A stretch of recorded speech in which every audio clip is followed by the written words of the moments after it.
Well, yesterday we talked a lot about God being the creator and that how that people, even when they acknowledge that God created, they don't want to acknowledge or admit that God has any responsibility or that we have any responsibility to him in return. And so even the founding fathers, many of them who were not necessarily devout believers, in fact, they could be considered only cultural or marginal believers, but nonetheless, they talked about God as the creator. And they saw a natural order in the creation, which tended towards morality and goodness and truth. And to go in a different direction was to behave in an unnatural way. And that's why when we look around the world and we see nations in chaos and collapse and difficulty, we realize that it's like I describe it as being like a bridge that's built across a large crevasse or a raging river. And the infrastructure, the things that are holding it up, have been allowed to decay over time.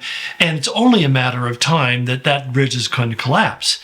And it's always a tragedy because what happens is you have people driving back and forth every day. They've been transecting this bridge to go to work or to go to school or go from one place to another for sometimes for decades. And so there's a certain confidence, there's a certain, disregard, really, a confidence that, well, the bridge is here and the bridge is still standing, so the bridge is good. And then one day they drive over it and the bridge collapses and they lose their life. And that's the way the world is, that when a culture or a country or a nation begins to disregard the things that make for the infrastructure, and, the fear of the Lord is the beginning of wisdom, and righteousness is the thing that holds up a nation. The more a nation commits itself to doing things that are right, according to God's definition of right and goodness, the more likely that that nation is going to not only survive, but also thrive. The further they get from that, what it leads ultimately to a collapse of that culture. And so that's kind of the precipice that we're living on here in America today, I believe. But one of the things that Peter pointed out, he said that the heavens came into being and the earth was formed out of the water and by the water. In other words, one of the things that makes the earth unique is that we have potable water. I mean, we have not only the water that we can drink on the surface, and we all have oceans that are constantly refreshing that water source, and we have poles that become storage containers in ice of vast amounts of water. But basically, our whole entire earth is surrounded by a canopy of which is called an atmosphere. And when I see these articles and hear people talking about, well, the odds are that given how many planets there are, there's got to be other green spaces out there. And just because we only are the only, blue ball in the heavens or any green space out there, that therefore there's got to be, the odds are, the probability is there must be other ones out there. And when I hear that, I always kind of laugh because it's all conjecture. I mean, we have no evidence to support that. They desperately are trying to find water on Mars or some evidence of water on Mars, as if that would suddenly say that it used to be a viable place to live. And yet one of the things we know is that the planets around this universe are uninhabitable because they don't have an atmosphere. That we have this really strange characteristic where we just have enough oxygen in our atmosphere that we can breathe and live, but not so much that if we lit a match, it would burst into a cloud of flames, or if it was any lower, we would suffocate because we couldn't breathe. I mean, it's just really kind of amazing when you think about the delicate balance, this very thin, fibrous thread that all of life hangs on, and yet it continues to sustain. Because God has willed it to do so, and it will do so until the day he decides to cut the thread, and then it all falls apart. But I think it's important for us to understand that God, who created the universe, he created this covering, this atmosphere, but at one particular point we read about in Genesis chapter 6, God said that man had become so incredibly wicked that his every thought and every imagination, he said, was continuously wicked all the time. In other words, they had become completely reprobate. And the only exception was this guy, Noah. And we're not even quite sure where his family were at in all of this. But Noah and those who were in his family were the only ones saved. Noah, we find, Peter tells us, he was a preacher of righteousness. So here he is going around telling people that they need to repent of their sins and fear God. And he's building this large vessel. And there eventually are animals that come and take residence inside of this vessel. And then the rains fall. And the earth is destroyed. And I would argue that there's a great deal of evidence around the world for a worldwide flood.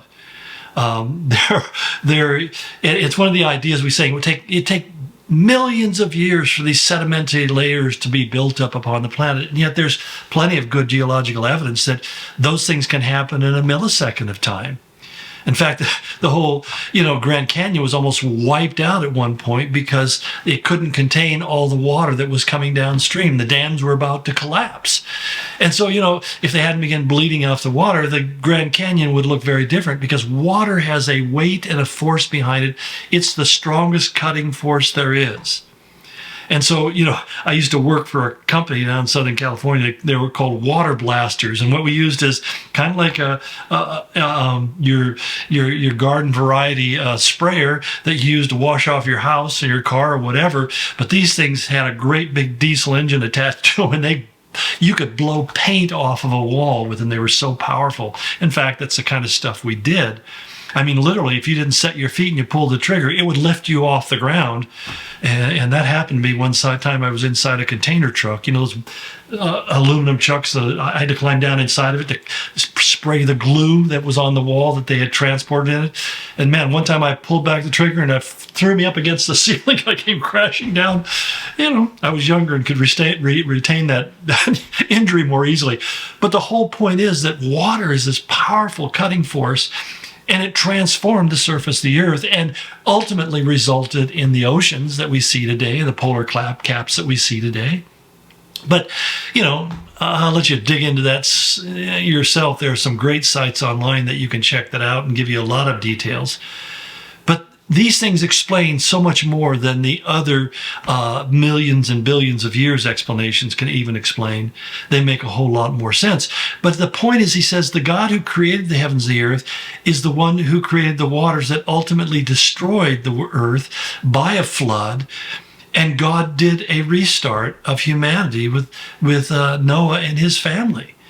And what we find, it's called a genetic bottleneck. We know that the world's population went through a dramatic depopulation where it got down to a very small number of people. The Bible says there were 8. Some say there might have been 20, but I go with the Bible. I think it's more reliable. But the whole point is we have what we call the mitochondrial Eve, that we know that all humanity came from the same woman. You can trace mitochondrial DNA back to its beginning point, and we know that it had this beginning point. So they recognized there was this catastrophe that caused the world population to be depopulated to a very small number, and suddenly it began to replace itself.